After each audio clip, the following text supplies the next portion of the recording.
حيك الغالي، ترحيبكم بود وريحان بضيوفنا والفرح عالي، والبن والهيل والياسمين للضيف في وقت الإقبالي، للضيف في وقت الإقبالي، للضيف في وقت الإقبالي. وأم العروس رحبتها الحين بضيفانها قول وافعالي، يا مرحبا ألف وملايين من فاطمة بأجمل الليالي، من أم عبد الله الفهلين، يا مرحبا بخير الأحفالي، يا مرحبا بخير الأحفالي، يا مرحبا بخير الأحفالي.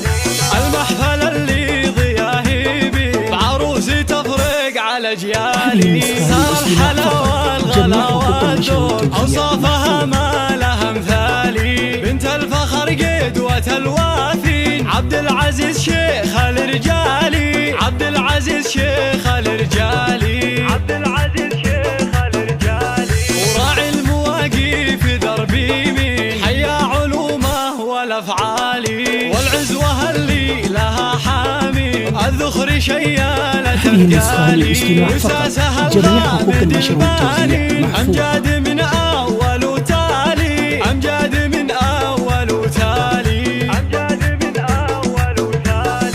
اهل المواقف درعمتين ولشانهم عز وجلالي، والختم جعل السعادة سنين وافراحكم يا عسى طوالي، يا مرحبا ويا هلا واهلين، يا مرحبا وحيك الغالي، ترحيبكم بود وريحان بضيوفنا والفرح عالي، والبن والهيل والياسمين للضيف في وقت الإقبالي، للضيف في وقت الإقبالي، للضيف في وقت الإقبالي. وأم العروس رحبتها الحين بضيفانها قول وافعالي، يا مرحبا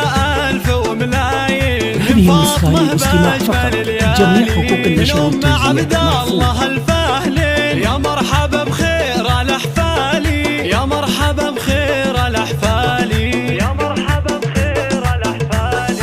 المحفل اللي ضياهي بي بعروسي تفرق على أجيالي، صار الحلا والغلا والذوق أوصافها ما لها مثالي، بنت الفخر قدوة الوافين عبد العزيز شيخ الرجالي، عبد العزيز شيخ الرجالي، عبد العزيز شيخ الرجالي. وراعي المواقف دربي مين حيا علومه والافعالي، والعزوه اللي لها حامي الذخر شيالة ثقالي، وساسها الغامد الباني امجاد من اول وتالي، امجاد من اول وتالي، امجاد من اول وتالي. اهل المواقف درعمتين ولشانهم عز وجلالي، والختم جعل السعادة سنين وافراحكم يا عسى طوالي،